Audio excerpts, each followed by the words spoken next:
के तपाईले भगवान शिव र माता पार्वतीको पवित्र धाम माउन्ट कैलाशको यात्रा गर्ने सपना देख्नु भएको छ? 6675 मिटर अग्लो यस पवित्र शिखर हिन्दू धर्मका अनुसार संसारको केन्द्र र आत्माको अन्तिम गन्तव्य मानिन्छ।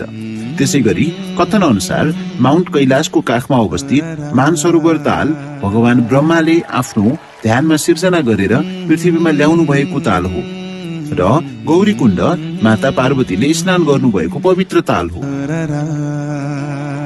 अब समय आएको छ तपाईको आध्यात्मिक यात्रालाई वास्तविकता बनाउने।